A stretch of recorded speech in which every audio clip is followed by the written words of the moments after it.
O Bolsonaro falou que ele vai fazer o que a ditadura não teve coragem de fazer, cara. É esse o nível do nosso próximo presidente. Entendeu? Não vai ser presidente. Você pode virar, primeiro de janeiro de 2019, estaremos todos no pelotão de fuzilamento, cara.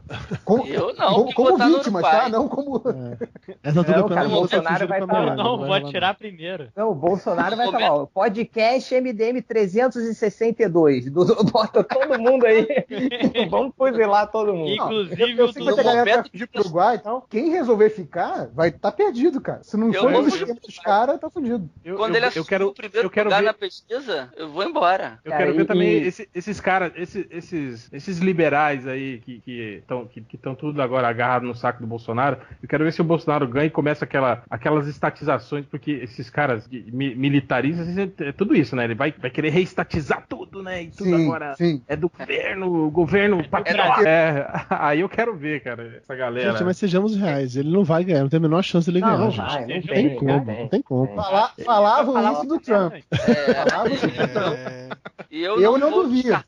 E desculpa, amiguinho, deixa eu contar uma novidade pra você que relacionou Trump com Bolsonaro. Eles só são comparados pela quantidade de bosta que eles falam. Só por isso. Não há nenhuma outra razão pra comparação. Ah, mas o Lula tá na Lava Jato. Mas o Lula tem uma história que esses outros não têm. Ignorar quem é o Lula no processo político é coisa de energúmeno. Você teve aí pesquisas que falavam que o Lula tinha 42, 45% de votos no primeiro turno. Então você vai ter que lidar com isso. Você vai ter que lidar com isso. Você vai ter que lidar com o fato que vai ficar muito explícito que você só vai conseguir assumir o poder dentro de um sistema de base social minoritário. Porque eles podem fazer barulho, mas eles não passam de 30%. Eles podem fazer o barulho que eles quiserem, podem fazer o que eles quiserem, mas eles sabem que numa situação normal, eles não ganham eleição nenhuma. Numa situação de confrontação normal, eles simplesmente não ganham eleição. E esse é um pouco o problema, porque eles estão percebendo que, inclusive, até com facada você não vai conseguir ganhar a eleição. Você vai ter que ter outro tipo de expediente.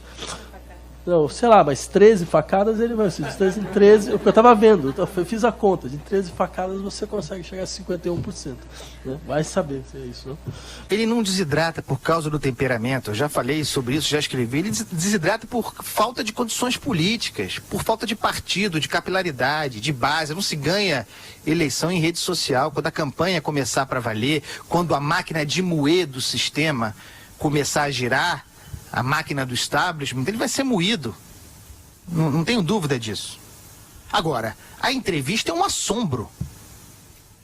Um assombro, mostra um autoritário, descontrolado, irresponsável, parvo. Parem com essa babaquice de mito, porra! Urgente. Deu no Ibope. Bolsonaro é o candidato mais rejeitado e não ganha de ninguém no segundo turno. É isso mesmo. Bolsonaro perde para o PT no segundo turno. Fique esperto. Se você não quer que o PT volte, vote 45 e vai de Geraldo. O Bolsonaro perde para qualquer candidato. Essas candidaturas meio folclóricas não resistem ao segundo turno. Jânio Quadros, Paulo Maluf, isso não passa mais, porque não consegue maioria, só olhar a rejeição. Não, mas a rejeição do Bolsonaro é enorme. Tudo que o PT quer é o Bolsonaro no segundo turno, porque é o passaporte para o PT voltar. Então você vota no Bolsonaro, elege o PT. O Bolsonaro não dá conta do PT, vai perder para o PT. E por isso que no segundo turno ele perde para todo mundo e só empata com a Marina. Então, se a gente pegando a pesquisa que está hoje, se desenhando, a tendência hoje é que no segundo turno, se for Bolsonaro e Haddad, pela pesquisa, quem leva vai ser o Haddad. E aí tem muito a ver com essa questão da democracia e do risco e do medo da democracia, que o país tem medo desse resquício da ditadura e tal. Quem caiu vítima da teia do bolsonarismo nas redes sociais sabe do que são capazes seus militantes com auxílio de perfis robôs. Essa conversa mole não tem a menor importância. O bolsonarismo como pensamento ou tendência não existe. O que se tem de presente e real é a gritaria das redes, nas redes, com aqueles seres inteligentes a pregar que se enforque o último comunista com a tripa do último gay. E aí eles vão pro YouTube, ficam falando aquelas porcarias para imbecis. A direita, ela viu que está crescendo muito na classe A e B. Os votos do Bolsonaro são classe A e B. Esse movimento evangélico junto com a classe A e B, que são os brancos. Tá sendo fake news geralmente isso aí. Os brancos... Não é fake news, é só você ler pesquisa. Os brancos, classe A e B, branco, não é? Branco, questão de segurança afeta muito mais pobre do que mulher rico. Não vota ainda no Bolsonaro. Então, quem é o maior alvo da criminalidade? É o jovem, sabe, entre 18 e 35 anos, negro, claro. Inclusive afeta muito o negro, por isso que tem muito negro votando no Bolsonaro, ao contrário do que querem dizer. Não tem muito fala que é só branco, fala que sei lá, mas o que... Não, eu tô falando que negro não vota no Bolsonaro. Então por que ele tá em primeiro lugar nas pesquisas, num país que é completamente miscigenado? Você acabou de dizer que a pesquisa... O Bolsonaro tá em primeiro lugar nas pesquisas por causa da segurança. Isso é pesquisa científica, não adianta o Flávio falar que tinham 10 negros na convenção do Bolsonaro. O eleitor do Bolsonaro hoje é o homem branco, classe A e B. Não é só isso. Agora, não é só isso. Tem os evangélicos. Não é padrão, porque na Vila... E atende uma comunidade que muita gente lá vai votar no Bolsonaro por questão da segurança. Já que você citou São Paulo? Sim. São Paulo, o Bolsonaro estava em primeiro. Não, mas é que você falou assim, é só A, B e homem branco. Porque senão a gente rotula, né? Não é só. Agora, é uma maioria, sim, de gente, de homem branco da classe A e B. E o Bolsonaro... as mulheres, por exemplo, elas representam hoje 52% dos eleitores. É a maioria, portanto. 80% das mulheres não sabem quem vão votar. Elas é que vão definir a eleição. Bolsonaro não atrai voto de mulher. E não tem muita frase clichê. O Bolsonaro em São Paulo. O Bolsonaro é ruim. Então, o Bolsonaro é pé. E o Bolsonaro, além de ser péssimo, ele é... Por que ele tá em primeiro? Eu não entendo isso. Não, ele tá caindo, amigo. Não, ele tá indo. Não tô caindo, não. Tô ouvindo aí. Ele tá em primeiro. Deixa eu fazer uma meia-culpa. Porque agora ele vai... A realidade é que as pessoas têm só um reflexo do que é o Bolsonaro. Eles estão começando a conhecer o Bolsonaro agora e o Bolsonaro já está começando a cair nas pesquisas.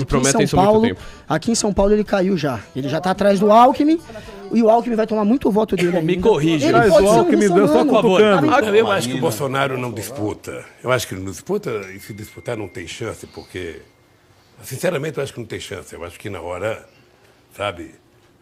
mesmo pessoas que hoje pensam terão vergonha de dizer que vão votar numa pessoa tão reacionária. Mas se você me perguntar, repetir a pergunta anterior, não acho que também seja o candidato que vai vencer as eleições, nem Lula e nem Bolsonaro. Trata-se de um atentado para impedir que o mito se eleja presidente da República. Para tanto, forçoso seria que o deputado fosse considerado o vitorioso certo das eleições. Então nós vamos impedir o vitorioso certo das eleições. Mas segundo a pesquisa que saiu ontem, pode-se dizer que ele é o derrotado certo das eleições por enquanto. Ele perde para todos os candidatos mais influentes. A rejeição dele havia disparou. Cresceu 7 pontos em 2 semanas. Completamente sozinho. Mas assim, nenhuma pessoa para dizer, boa Bolsonaro.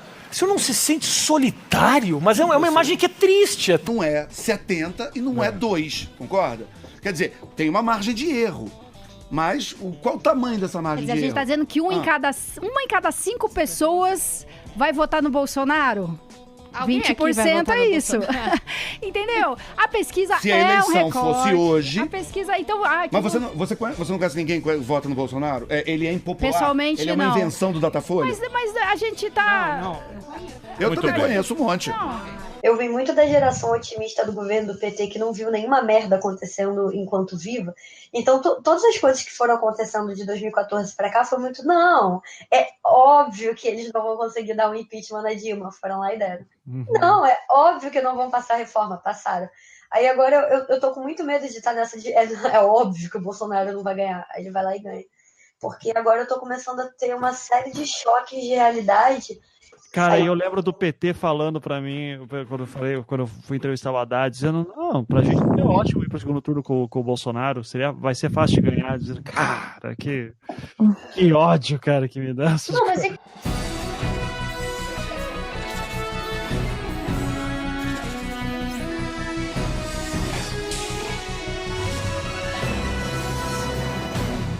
Nós temos aqui os resultados das pesquisas de boca de urna do Ibope em 7 estados. Em alguns casos, o Ibope identificou movimentos bruscos, bem bruscos nesse dia de eleição, bem surpreendentes.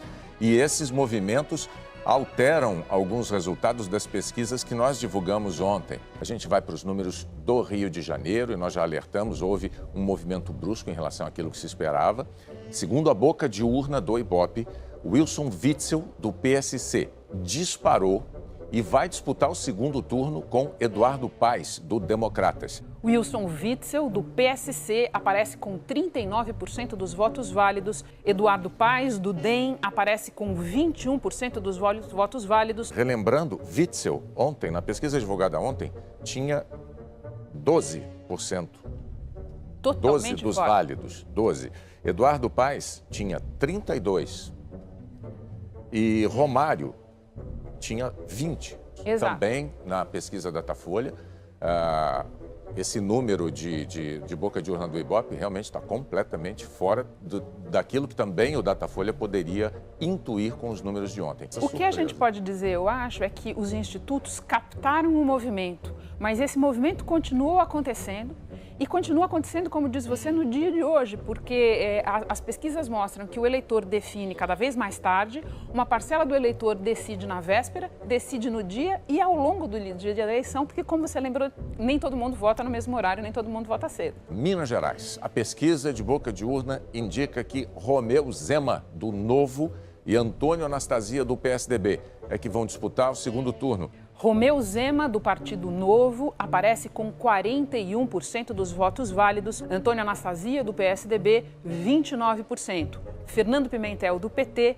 22%. Deve disputar o segundo turno com Antônio Anastasia. E aqui a gente vê uma história que provavelmente nós vamos ver várias essa noite, que é a de governadores que não só não conseguem se reeleger, mas não conseguem passar nem a etapa final da disputa. Depois nós vamos, com um pouco mais de calma e distanciamento, fazer uma análise sobre os possíveis efeitos de apoios de governadores a candidatos à presidência que possam ter tido algum tipo de influência em cima da hora. Vai ter muita história para contar sobre isso. Aparentemente houve esta influência. A gente segue, então. Números do Senado em Minas Gerais.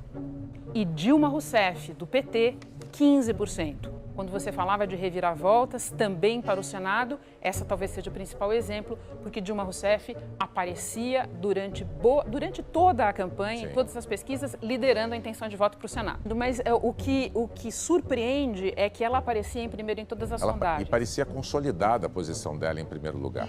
No Rio de Janeiro, o Ibope diz que Flávio Bolsonaro, do PSL, foi eleito para o Senado. Números aqui, 28% dos válidos para Flávio Bolsonaro e Lindbergh Farias, do PT, atual senador, 12%. Em São Paulo, o Ibope diz que Major Olímpio, do PSL, está eleito senador.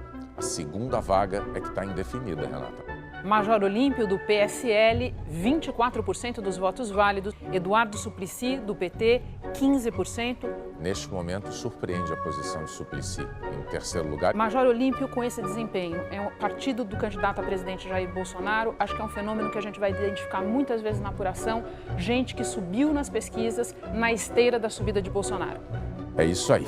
Vamos seguindo, então. Estamos diante de um tsunami eleitoral, uma avalanche eleitoral aí em favor do candidato Jair Bolsonaro. Janaína Pascoal aparece ali do PSL, Eduardo Bolsonaro do PSL, quase 2 milhões de votos. Na sequência, Joyce Hasselmann do PSL também, 1 milhão de votos aproximadamente. Santa Catarina, comandante Moisés do PSL, é o primeiro governador, portanto, matematicamente eleito. Romeu Zema do Novo está matematicamente eleito governador de Minas. Wilson Witzel do PSC, matematicamente eleito governador do Rio de Janeiro. João Dória, do PSDB, é o governador eleito de São Paulo. Às 7h21 da noite deste domingo, chega a informação de que Jair Bolsonaro está eleito presidente da República. Parabéns ao presidente eleito do Brasil, eleito democraticamente nas urnas por milhões de brasileiros. Vai ver o que esses caras disseram. Vocês erraram.